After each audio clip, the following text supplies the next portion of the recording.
In this video, we're still focused on specialist brushes. And in this particular one, we are working on water.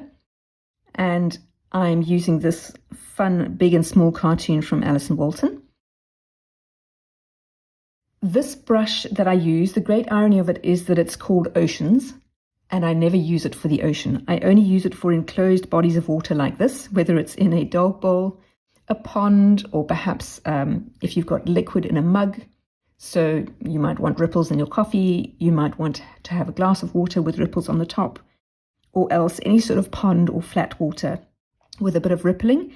I find that this brush works really well for it, not so well for oceans because it's not flexible enough. So the approach is to go in and use still the power of 3, and I tend to go with these teal colors, so the deep teal, a dark aqua and a light aqua.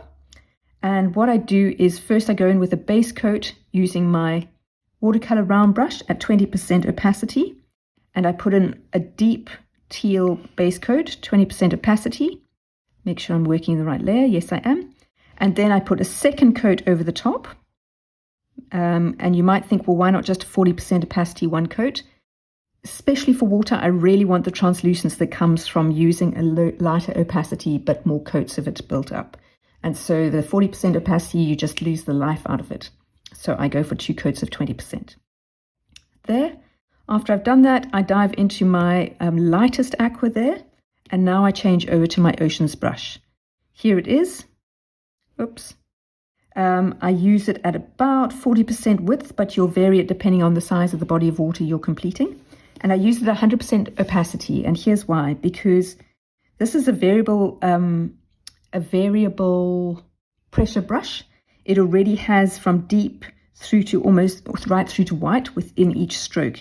The harder you press, the deeper you get, and the lighter you press, the less you get.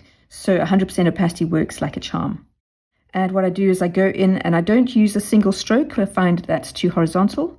So I put in a pattern of strokes like this, making sure that I cover the very edges of my outline. And now it's time to go in with the deeper aqua. And you'll see how this starts to play nicely in the interim between the lightest tones of the pale aqua and the deep tones of the very deep teal behind.